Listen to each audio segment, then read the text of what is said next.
This entire military is one cohesive, dedicated force. And the threats to our nations, they don't sleep. They're watching our every move. Iran, Russia, China, North Korea, ISIS, Al-Qaeda. They may be watching this right now.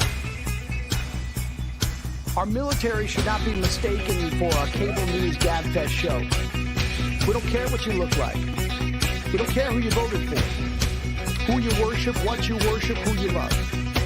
It doesn't matter if your dad left you millions when he died or if you knew who your father was. We have been honed into a machine of lethal moving parts that you would be wise to avoid if you know what's good for you. We will not be intimidated.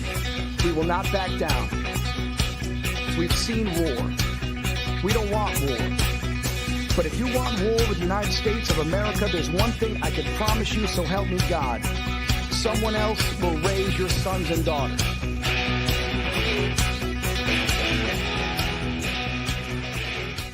I want to make it clear that the views expressed by our hosts are not considered the official stance of MBR Views. Remember, this is all about having fun and enjoying the ride. Find us on the web at mbradio.us.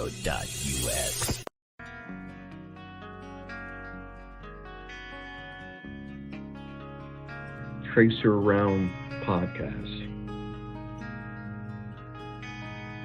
A tracer round is a type of ammunition designed to help visually track the path of rounds fired.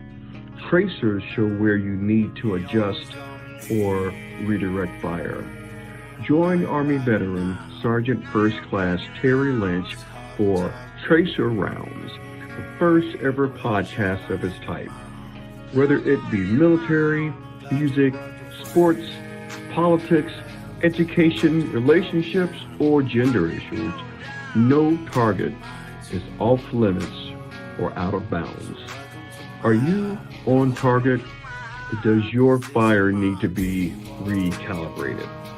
Whether you adjust fire or fire for effect, tune in to Tracer Rounds, where the range is always open and there are rounds going down range.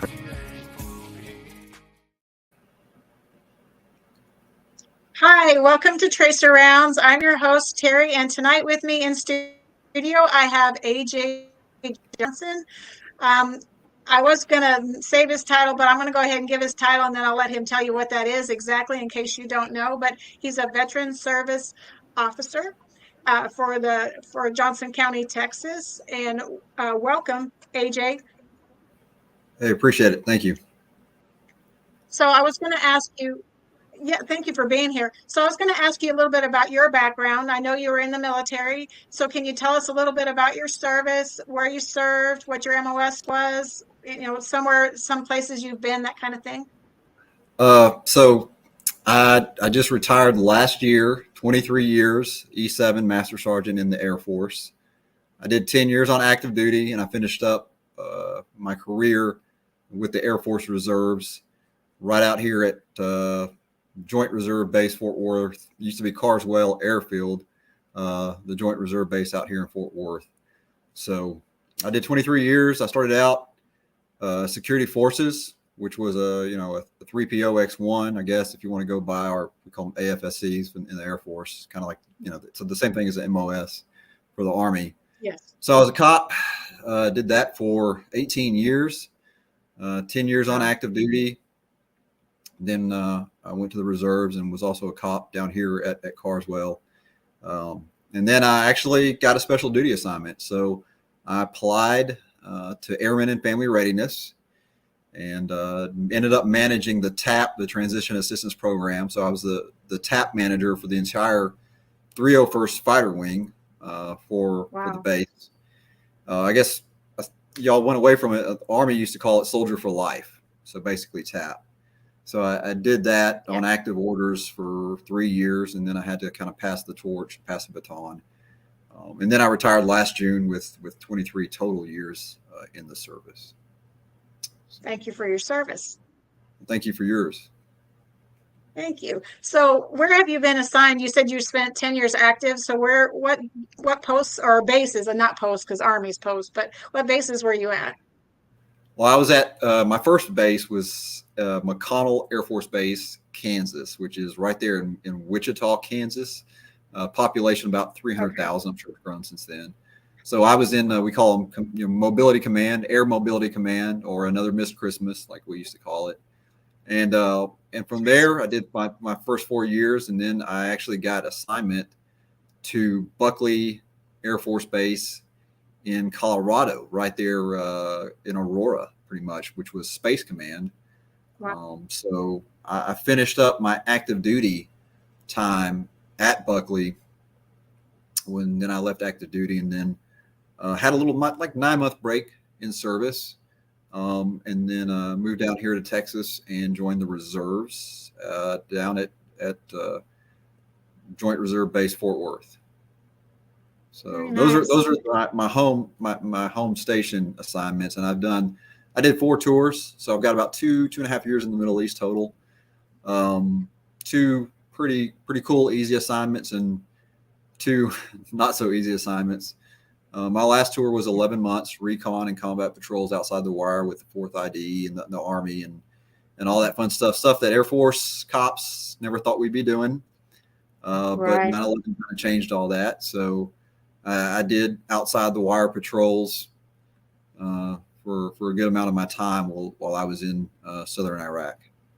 So my last tour, yes, it ended up being 11 months total from the time I left, with all the training and then getting in country. I had a buddy that did a remote for 12 months, and I beat him home by a month. So, yeah. Wow. That's pretty impressive. That's a legacy of service for sure.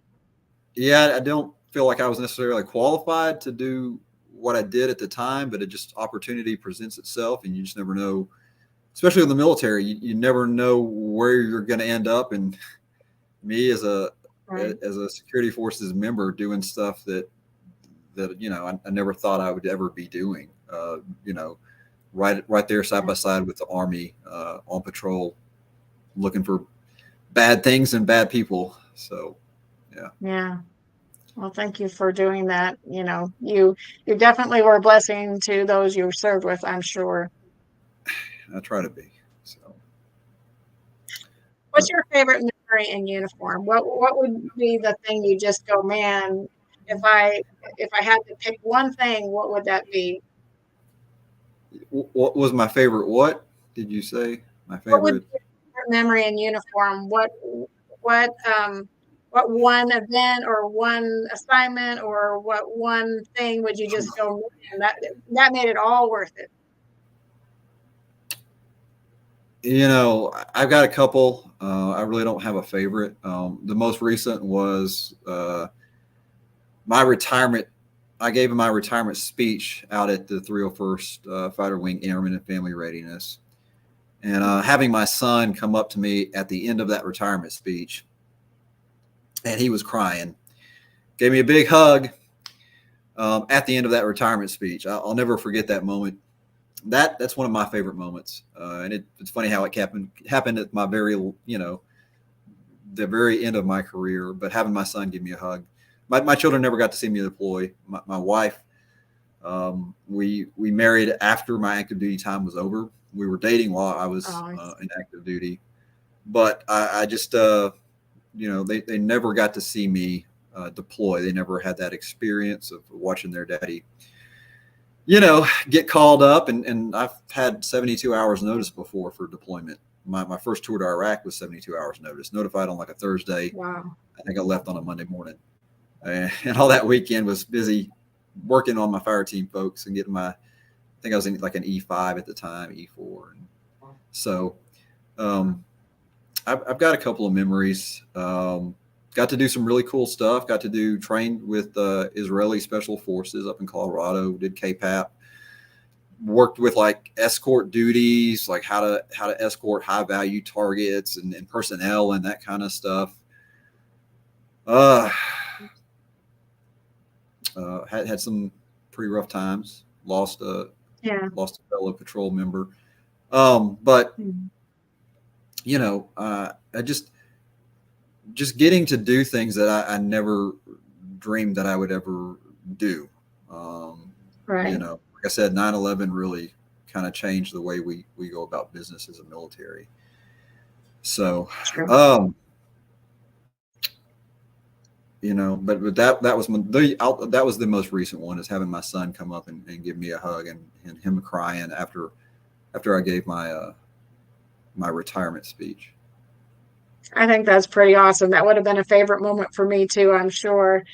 I appreciate you sharing that. So now we want to kind of transition and ask you about what you do on your day job now. I gave your title, but can you tell us what that is and how you started in that line of work? Sure. So VSO, Veteran Service Office, Veteran Service Officer. So I had retired from the military and was kind of looking for that transition for civilian employment. And I just like I said, I saw the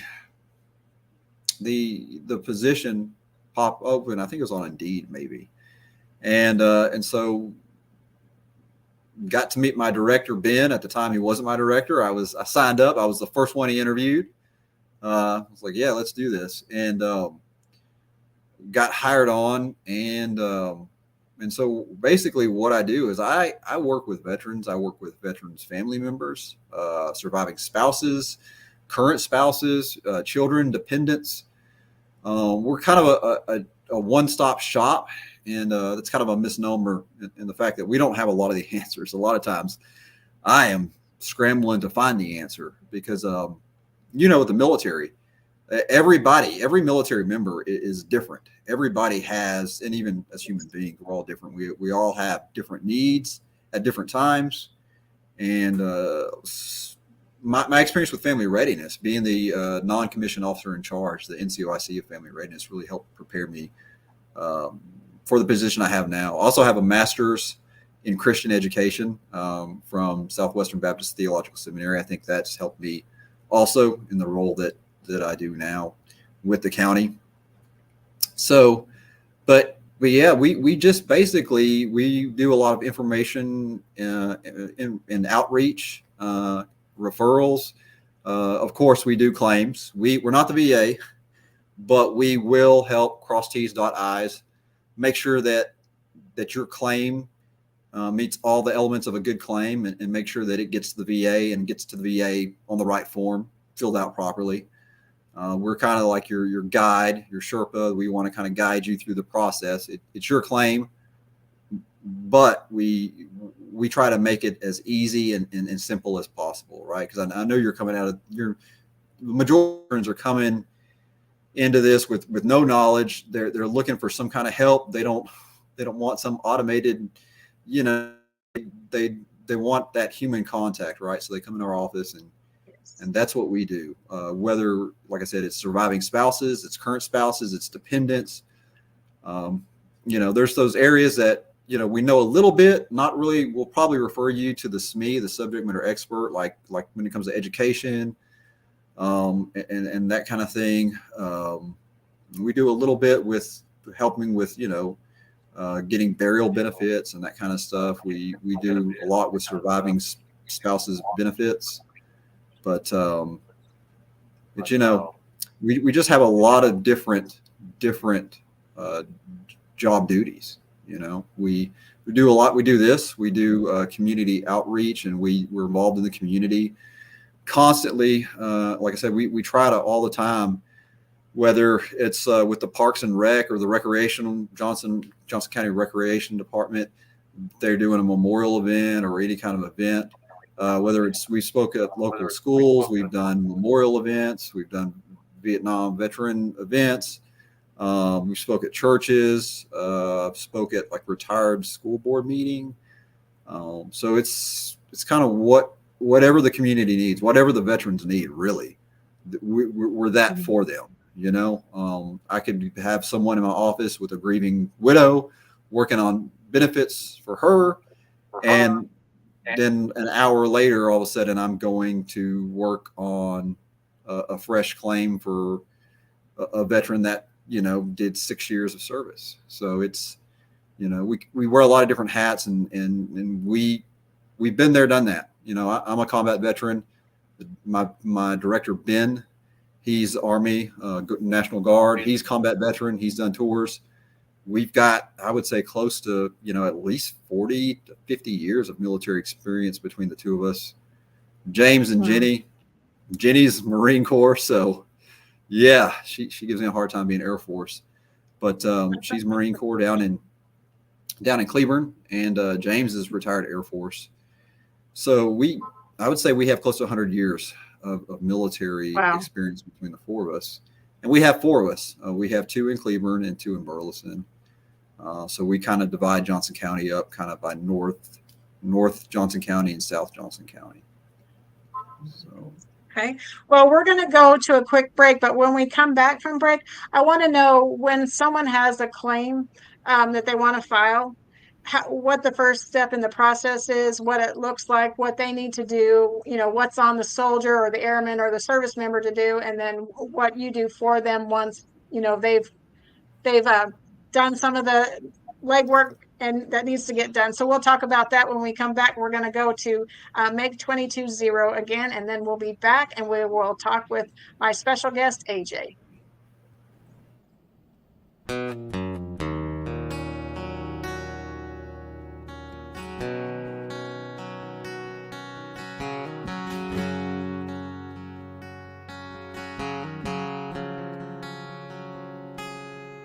Another regular day, nobody knows.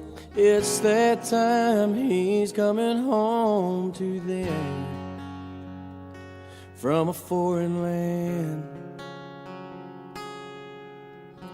He pulls up, his mama cries, looks at daddy with tears in his eyes and says, nothing feels better than this. Couple of months go by and no one sees. Something just ain't right, all he wants is peace. He needs help, but he don't know the path to take or the way to go to be free and put his mind at ease. We will help, 'cause we can't stand to see a soldier go to God by their own hands. We will do everything we can to make 22-0 again.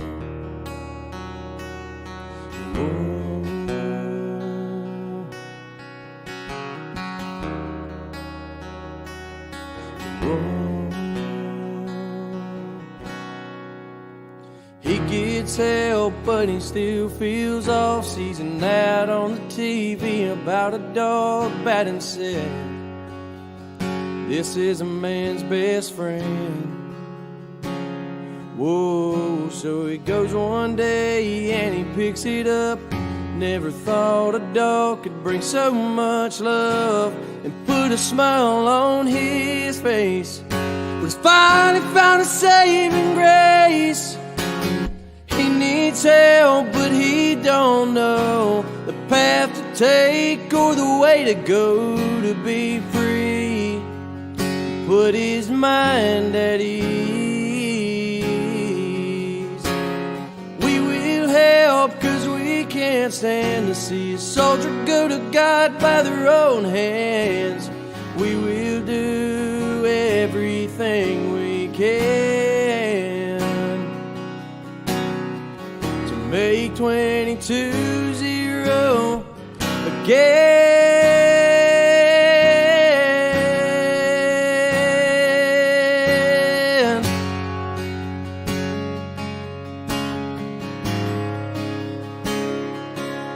Whoa, whoa.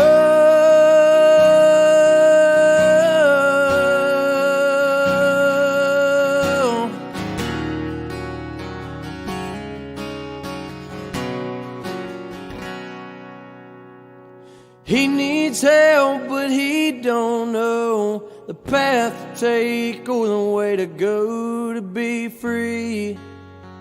Put his mind at ease.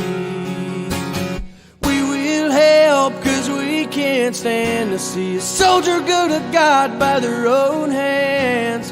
We will do everything we can to make 22-0 again.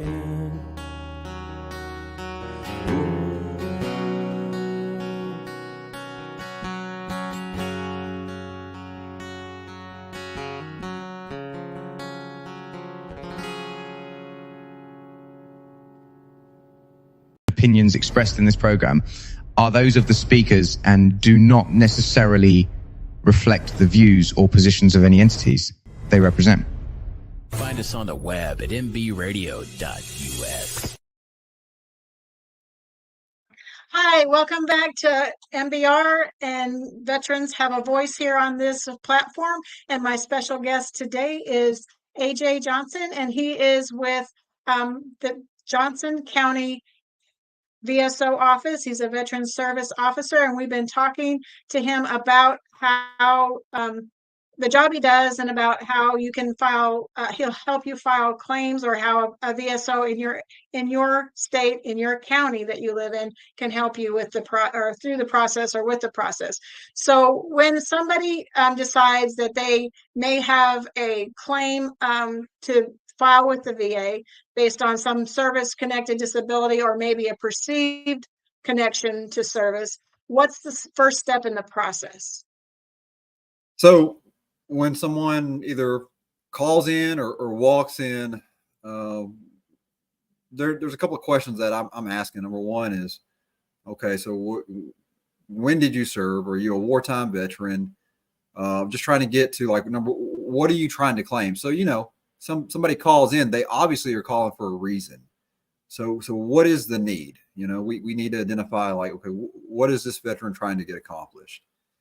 And usually, if it is claim related, then obviously I'm accredited with the Texas Veterans Commission, which is the big veteran service organization down here in Texas. Our regional office, one of our regional offices, is in Waco. So it's we're all four of us, Johnson County Veteran Service officers. We're all accredited with the Texas Veterans Commission. So if the veteran filed on their own, or if they've never filed, there's a form called a 2122. It basically will just let us help prepare the claim with the veteran. I never say for the veteran, but with the veteran. It gives us permission to see the veteran's file in the VA database, and just lets the VA know, hey, this veteran has agreed to let me, with the Texas Veterans Commission, to let me help him with his claim, right? The VA is very protective of people's information. They're not just gonna let anybody see it, and which is good. So that's the first, usually that's usually the first form that we'll do. And then I like to do an intent to file. An intent to file is a simple form that just will lock in it just says, hey, I am a veteran and I'm planning on, I want to file a claim, and it locks in a pay date, so it's an intent to file date. The VA is always a month behind usually. So you file in like July, you're going to, if your claim is successful, if they award it, you'll get back paid till August, and you have 1 year. So intent to files are good for 1 year. So you'll have 1 year to gather your evidence, submit your evidence, and get your claim filed. And you don't say exactly anything about what specific condition you're filing for. It's just a very general form that you're just telling the VA, hey, I'm planning on filing a claim. Whether you follow through with it or not, it just lets the VA know that you're intending to file. And then we go from there. And then we talk about what you need to bring to the table as the veteran, because sometimes people, we're not McDonald's, we're not a drive-through, and you're like, hey, I'm just going to run in and get a claim done real quick, 5 minutes before I get, go pay my taxes or whatever else, go get my vehicle registration done. you number one, you have to have a service. What is your service connected disability? What condition do you think you have that was caused by an in-service event, by time in service, right? And then you need documentation. You need a current medical diagnosis of that, either through the VA or through any civilian doctor. And then, you need that nexus or that link that connects your current condition to either a series of events or an in-service event, something that happened in service to still cause an adverse kind of condition for you today, whether you've been out 5 months or whether you've been out 15 years. You need that. You need to have some kind of what has caused this, what in-service event, what series of events. I'll give you an example, like hearing loss, right? You want to file for hearing loss. I'm like, okay, well, do you have a diagnosis of hearing loss? Go to your doctor, get a diagnosis showing that you've got, hearing loss. Okay, well, you were Army infantry. Okay, wow. So you were really, you were loud noises and ordnance and all that stuff. You were firing all the time. Okay, that's a series of in-service events that probably contributed to your hearing loss. And then we submit the evidence with a claim and let the VA adjudicate, let them process that claim. And if they deny that claim, they're going to tell you why. I'll be able, it's called a rating decision narrative. They'll explain either, hey, you didn't have a diagnosis. There's no medical diagnosis. You didn't have a diagnosis. Or, look, we did not find you. There was no, maybe not in your STRs, your service treatment records. There was no documentation. We just didn't find a good link between your time in service or an in-service event and your current medical condition. So either they're usually going to deny it on one of two reasons. Number one, you just don't have a current diagnosis. Or number two, there's no record. You weren't treated for it in service. There's no good in-service treatment records, or there's no link or nexus to show that it is a service-connected condition. So that's what we're going to do as far as claims go. Yeah, go ahead. Well, so if there's no treatment record for it, but okay, I got two questions. Let me just start with the first one. The first one would be, does the VA actually give you like a physical to like ascertain whether or not you have this thing, or are they only looking at the documents you provide? So we have a thing called a fully developed claim, an FDC. All of the claims that I submit are FDCs, meaning you're going to provide that initial diagnosis, right? That's why the VA has C&P, compensation and pension exams. People get those confused. They think, oh, I've got a compensation and pension exam to diagnose me. That's not what that is for. Once you file a claim with that evidence, the compensation and pension exam is to kind of verify the evidence that you presented, right? So you have to have that. The VA, now, unless you go to a VA clinic, if you're going to a VA clinic, you've still got that medical diagnosis. The VA just pulls those records directly. But you have to have some kind of proof. Like, if I say, oh, wow, I've got some chronic right knee pain, I think my time in service caused this. And I go file a claim. The VA says, well, you say you've got chronic knee pain, but we need a medical doctor to actually diagnose that. Right. And so that's what you want. You always, and we want to get it right the first time. We don't want to have the VA deny you and then go through the process of an appeal. We want to get it right the first time. And that's why we want a good, and it can be, if you've got hypertension, I just need a sheet of paper from your doctor that says you've got hypertension. It doesn't have to be anything too elaborate, but it needs to be a medical diagnosis. So you said that you would have to get your paperwork so like if you were treated at a medical facility that was service facility, how do you get those medical records to like give to a civilian doctor? And so just say there's not like a true diagnosis, but there's some treatment records, and then you need to get a diagnosis from like a civilian physician, how do you get those records from that treatment facility, that Army, Navy, Air treatment facility, to give to your civilian doctor so that he can see like, oh, okay, I see you've had this situation in the past and now you have this situation and I can correlate these two to make this diagnosis? Yeah, so I know the VA is constantly trying to improve their processes, and with I know the Army. I think y'all went to the Genesis system way before the Air Force ever thought about it, right? So, but usually when I'm dealing with claimants, it's when you're separating from service, getting ready to separate, you've got the military gives you those medical records, right? Now you don't really have to have those to take to a civilian doctor. You can go to a civilian doctor and say, "Look, my knee's hurting. Can you give me a right?" Yeah. The treatment records is when that service connection comes into play, not necessarily the diagnosis, right? You can have treatment records and been out of the service for 15 years. That's not a current diagnosis, right? You're still going to need to go see a doctor and get a good, that's why I say current diagnosis, because the VA wants to see how it impacts your life today, not when you were in the military 15, 20 years ago, but does it adversely impact you today? Do you still, they see that you were treated for knee pain in service. That was 15 years ago. We need a diagnosis showing that you still have that knee pain, right? Okay. So we're going to take a quick break. So when we come back, you can finish your thoughts on that topic. But we're going to hear Mr. Red, White, and Blue by Coffey Anderson. Hold on.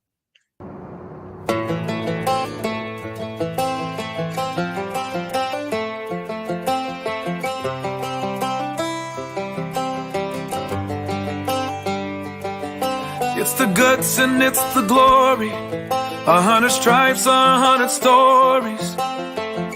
It's the Pledge of Allegiance on the 4th of July. It's them handwritten letters from home. It's them sleepless nights alone. It's his newborn baby he left with his wife. Mr. Red, White, and Blue, lay down, here's a line. Mr. Red, White, and Blue, for these stars and stripes. Hey,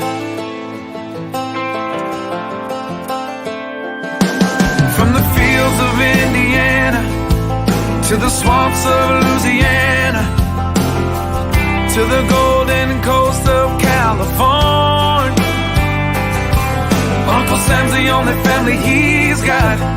His purple heartbeat won't stop, and his 18th birthday was the day he was born. Mr. Red, White, and Blue, lay down, here's the line. Mr. Red, White, and Blue, for these stars and stripes. Mr. Red, White, and Blue, stand on the front line.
opinions expressed in this program are those of the speakers and do not necessarily reflect the views or positions of any entities they represent. Find us on the web at mbradio.us.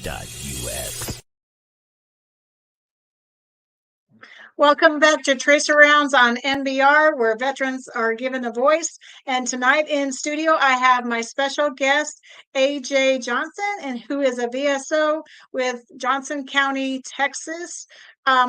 We were just talking about filing claims, and I think you had a follow-up to what we were talking about. Yes. So I think just going back to the two main points, I always try to keep it as simple as possible, because I know the veteran is probably just confused and there's a lot of information out there. There's a lot of misinformation out there.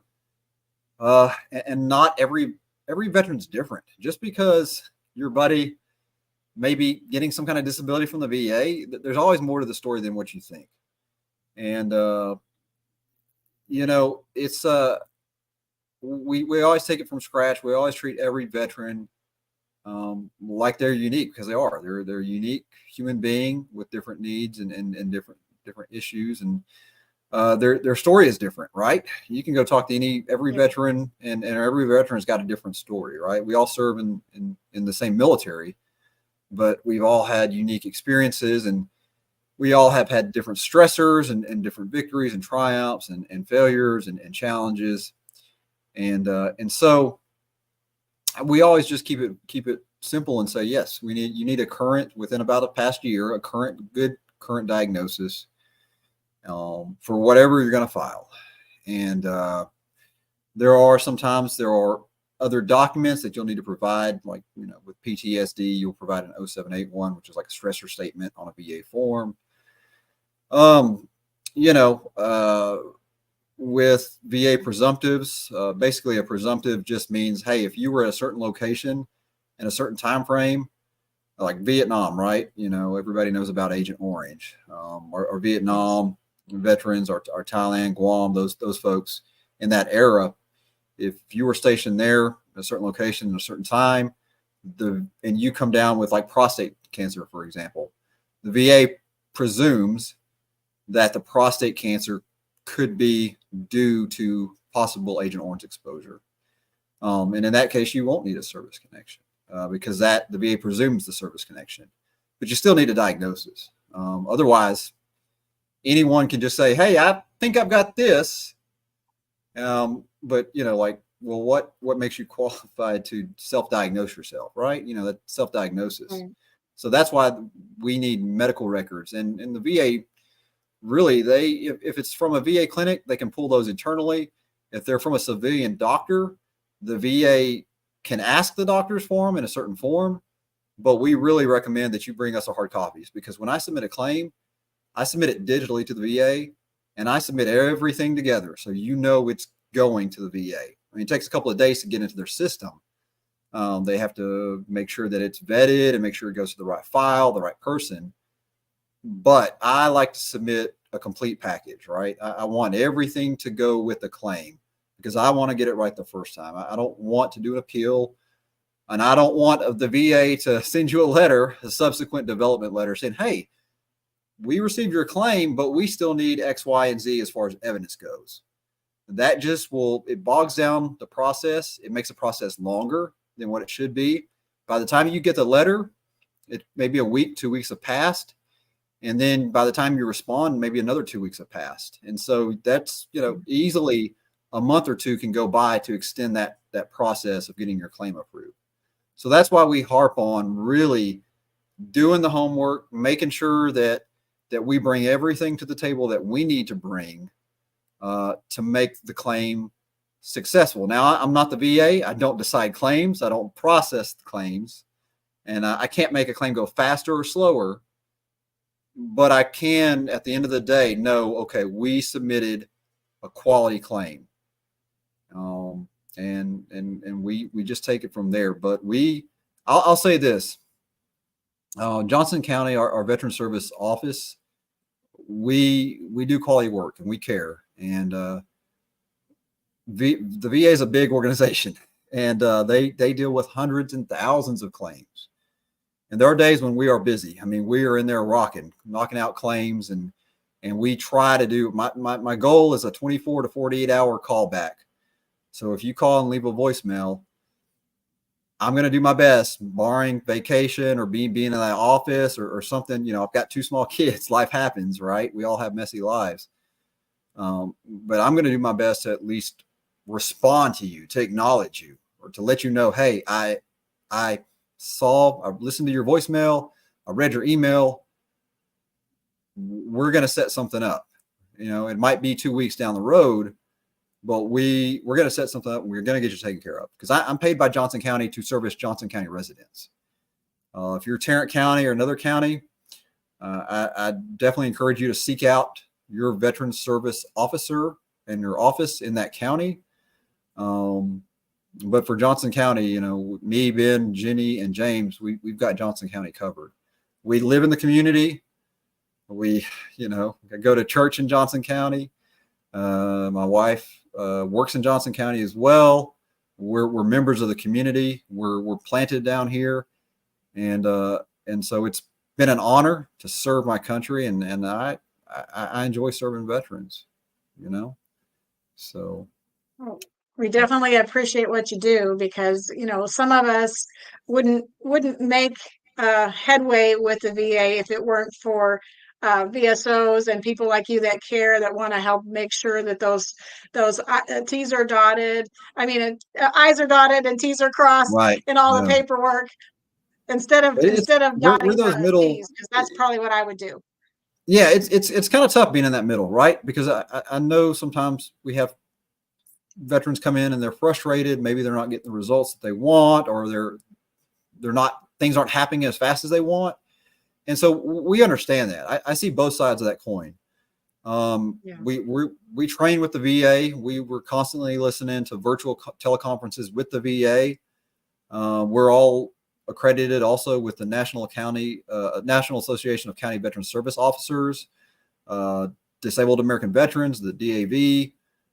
So we have a lot of different cross accreditations. So we see the frustrations of the VA because we hear it, and we also see and understand the challenges of the veteran and the surviving spouse who has never been in the military, married a veteran. Maybe the veteran's passed away, or maybe they're having some health issues. Maybe they're having some financial issues. And so we, like I said, just wearing that different hat and being that resource and being that listening ear. Sometimes we just listen, you know, like the best thing I can do on a day sometimes is just keep my mouth shut and just listen to the veteran. You know, the veterans, you know, I'll do what I can. So I have a very, very small voice, and you know this from being in the military. You know, we managing the TAP program, trying to get some 06s and stuff to do their TAP. It's not an easy task.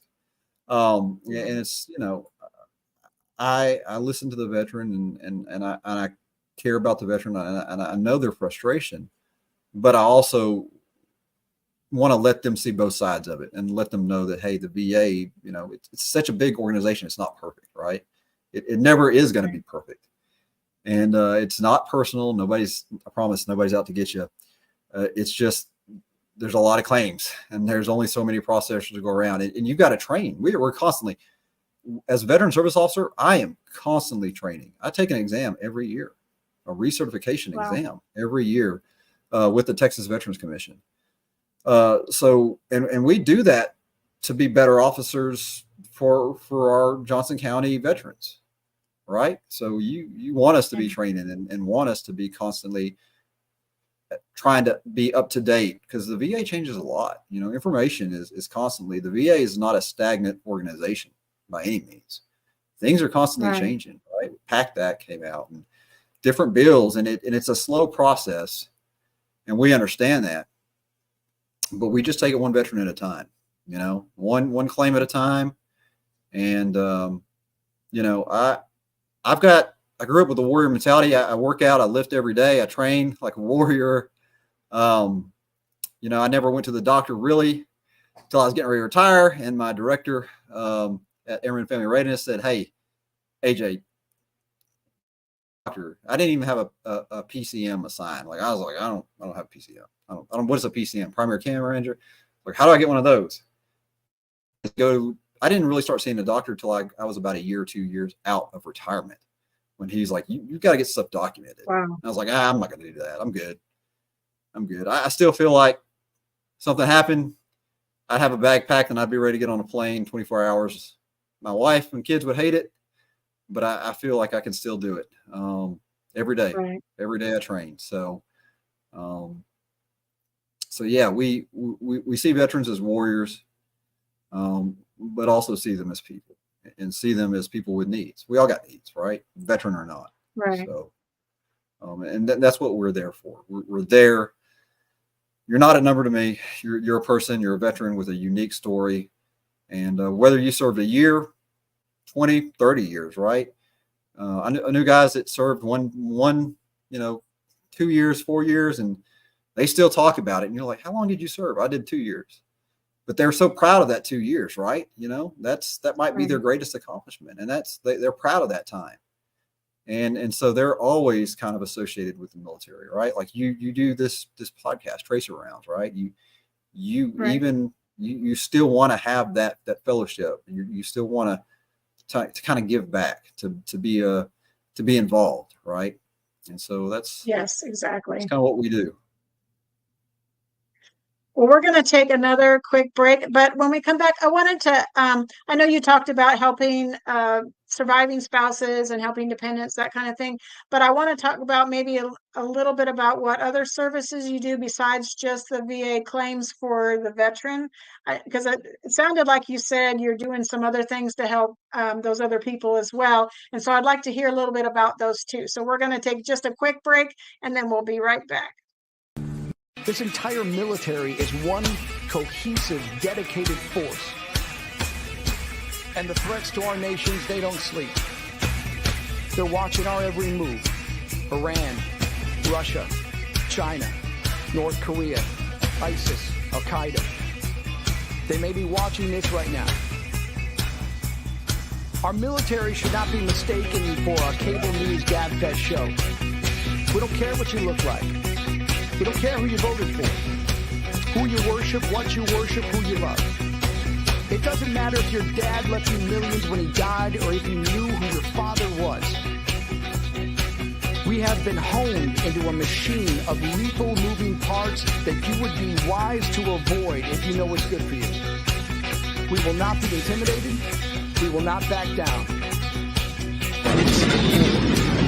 We don't want war. But if you want war with the United States of America, there's one thing I can promise you, so help me God. Someone else will raise your sons and daughters. Make it clear that the views expressed by our host are not considered the official stance of MBR views. Remember, this is all about having fun and enjoying the ride. Find us on the web at mbradio.us.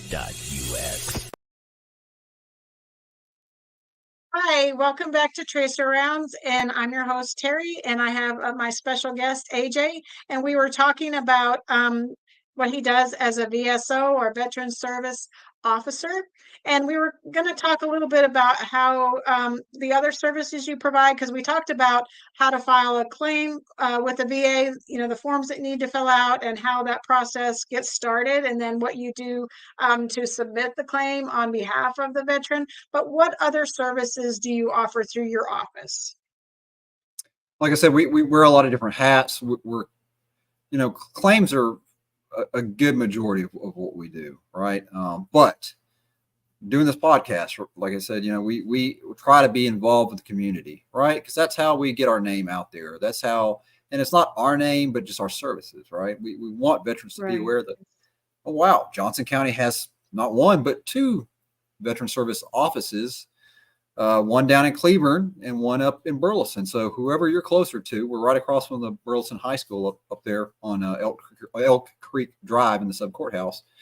And so just to make ourselves available, so we do a lot of training with the VA, with the Texas Veterans Commission, with the National Association of County Veteran Service Officers, a lot of networking with other veteran service officers, bouncing stuff off each other, that kind of thing.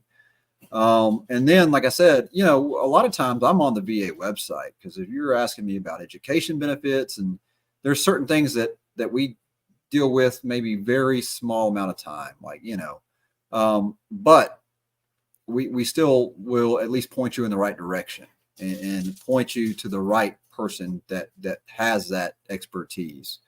But yeah, dealing with surviving spouses, you know, a veteran might have passed away, and a lot of times it starts with, okay, were you receiving any kind of deposit from the VA? Was there anything from that said, you know, Veteran Affairs, you know, because they sometimes they don't know, and we try to look them up, and also we point them to the National Archives to get the veterans' service records, right? Because if you know, we kind of have to, especially with the surviving spouses, you know, with a veteran kind of knows, you know, they've been there, they've done that, they know about their career. A lot of surviving spouses, you know, they know a little bit, but you're really kind of trying to create that kind of that picture of the veteran's career. And unfortunately, it's you're doing it after the veteran has passed away. And so we call it dependency indemnity compensation. So when a veteran dies of a service-connected disability, you know, when a veteran dies, the disabilities die with the veteran. And so the dependency indemnity compensation, DIC, is something that a surviving spouse may qualify for. I always say may. I don't make any promises, and everybody's different. And so it's something that they may qualify for. Burial benefits, burial allowance, something they may qualify for.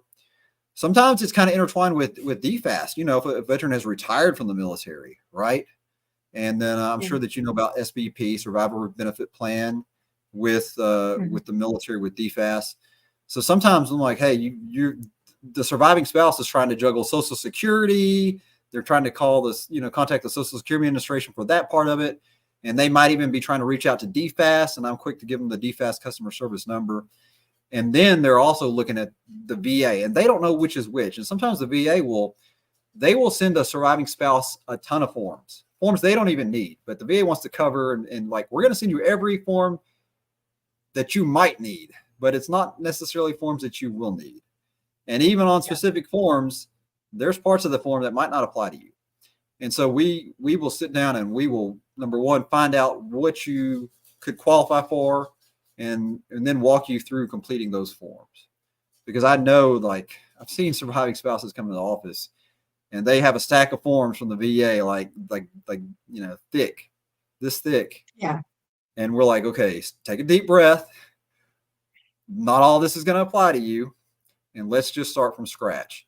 And sometimes that is trying to obtain service records from the National Archives, and getting, like, was he a wartime veteran? Was he or she a wartime veteran? Where did they serve? When did they serve? Were you receiving compensation? Was he or she receiving compensation from the VA at the time? That kind of thing. So I get it. My grandfather, Ralph, he was 100 years old. He was a World War II vet, passed away last fall. So we understand. Like, I can imagine if my grandmother had still been alive, like her, like, where do I start? You know, and that's how I treat people. Like, okay, like, this is my grandmother coming in, or this is my mom coming in, and my dad had passed away. Like, I'm going to treat you we're going to keep things as simple as possible, because I know you've got a lot of things going on. Sometimes they're still on funeral arrangements, right? You know, it could have been weeks.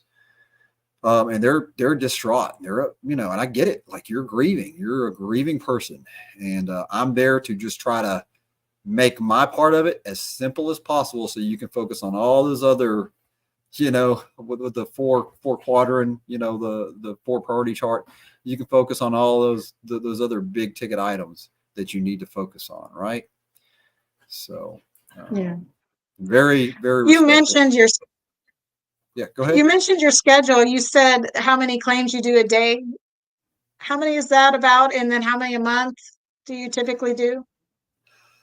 So it ebbs and flows, as with, you know, everything in life, but I would say on average, we're rocking. I mean, me, you know, come in, and depending on how many appointments I've got, you know, 2 to 3 claims just by myself a day.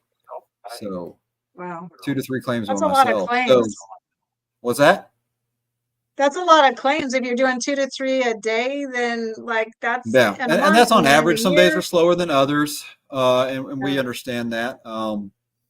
You know, and then some days I sit down at, you know, I'm sitting down and it's like 11:30 because I get done with the phone call, and all of a sudden, like, I've got to walk in, and then I've got an appointment, and a lot of times, you know, we're dealing with sensitive information, right? So like I said, that's another Right. reason why we take it one individual at a time. You know, I'm not trying to rush anybody through, and I'm trying to make the best claim or whatever. I'm trying to come up with the best solution. We're coming up with the best solution possible for whatever need that is. And we have a lot of community resources too. Pecan Valley, 211 Texas, North Texas Serves, Vet Jobs, USDA Jobs, Cornerstone Caregiving. You know, I mean, the list goes on, just kind of depending on AmeriCare, just what you're looking for. We have a lot of community resources that are affiliated with the VA, but aren't also. And that's very beneficial, because if they're not affiliated with the VA, or if they're local, they're not dealing with hundreds of thousands of claims, right? They're dealing with just that DFW, North Central Texas kind of area. And so there are a lot, you know, you're going to get service. I've had someone sit down and, you know, with 211 Texas, right, you know, or do an application online for just some nonprofit, from just some free resources, and literally they filled out an application online, getting a call in like 15 minutes. So Wow. It doesn't have to just be, you know, people think Veteran Service Officer, VA, just the VA. There's a lot of, especially in Texas, I mean, there's a lot of folks in Texas that want to help veterans, right? Just, you know, That's encouraging. businesses, local businesses, but there's a lot of local community resources. And so we get so kind of hamstrung on just the VA, but there are so many other opportunities out there that if you don't qualify for a certain benefit with the VA, we can point you into another direction. And there's times when I've given people like several pamphlets and flyers. We constantly have community folks come through, and they're constantly dropping off flyers at our offices to try to get the word out. And so, so there's times when I give people just a whole packet of information, say, okay, here's your job. Start calling these numbers, start getting on these websites if you've got computer access. Well, that's great. I'm glad there's so many resources out there for veterans. I'm hopeful that other states are following suit to Texas and will offer a lot of different resources to veterans. Because, you know, as times get harder and harder with more and more limited funding streams for retirement and for different things like that, it's going to be needed. So, yeah, absolutely. So we've got about 3 more minutes left. Is there anything else you want to put out there to kind of, you know, just let people know, or if you want to just say what your favorite thing was or what your biggest takeaway from the military is, any of that would be perfectly fine with me. I think sometimes I'll say 2 things. The first, veterans, you know, you get so caught up in the rating, like what's your rating? I got this rating. Honestly, I don't, as a veteran service officer, you know, I'm not about just trying to increase your rating. That's not what I'm about. You know, you have a service connected condition. We want to see the VA, you know, approve that, or if they deny it, they're going to tell you why. But I don't focus on ratings. I don't even try to speculate on somebody's ratings, right? You know, I don't get into that.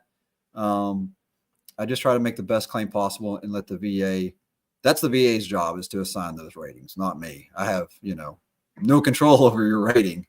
So I want to put that out there. Like we don't focus on ratings. I will never say, hey, you're going to get this rating. I will never, ever, ever tell a veteran. I never make promises because I never know about the VA. I'm not on the other end of that computer screen. I'm not that processor. I'm not the VA. So I definitely don't ever make promises. And when I tell somebody, hey, it's probably, you know, estimated around 6 months process a claim right now for the VA, that's what I tell them, because, you know, and anything less than that is a bonus. And if it's a little bit longer, it's a little bit longer. But, you know, so I always like to put that out there. And then also just, it's just been an honor to serve. And I'm one of these, I like to think that my boss knows I never complain about anything. It could be 110 degrees in the office. I'm not going to say a word. I'll bring a fan. I'm very fortunate to have a job that I'm in an office, you know, and I'm not outside. You know, I used to do electrical work with my dad when I was a kid, and I know what it's like to be out in the field and being a DFP, a defensive fighting position, for 12 hours a day and have somebody drive by and throw an MRE at you, and have a camel spider crawl down right beside your ear. And so, and then also, you know, being on the road and looking for IEDs and looking for bad people. So, but I've enjoyed it all. I don't regret anything at all. And it's been an honor to serve, and warrior spirit, warrior mentality every day, just trying to keep that up and just continue to just have that warrior mentality, to be a warrior deep down in my heart and soul, just to be a fighter, to fighter for my family, and for my country and for my God. And so, you know, just to be a servant and to be a warrior. And that's it.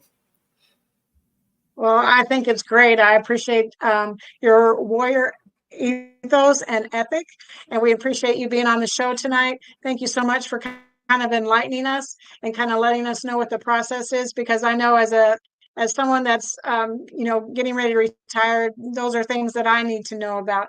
So we really appreciate your time, and thank you so much for joining us tonight. And if you have any questions for a VSO, just Google it. Just do a Google search. That's what I did, and that's how I found AJ.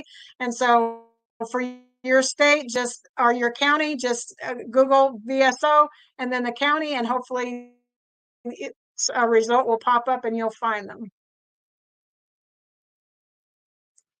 So thank you so much for being on the show, and Tracer Rounds is signing out. That's the show for today, everyone. Thanks for listening. We'll be back next week with an all-new show. And remember, you can listen to us again and again. The podcast of this radio show is available right after we go off the air tonight, anywhere that you can get your podcast episodes. And thanks for joining us today. I'd like to take a moment to talk about something close to my heart. Military Broadcast Radio is doing incredible work to support our veterans and bring their voices to the world. They rely on your generous donations and your dedicated volunteer hours to make it happen. I encourage you to consider supporting NBR in any way, form that you can. Use this QR code that's attached to the picture, or you can go to our website at mbradio.us. That's Mike Bravo Radio.us to learn more about how you can donate or volunteer even just an hour a week from your home. Help make a difference in the lives of our veterans, because once again, we're all here for you and not for us. We're giving our veterans a voice.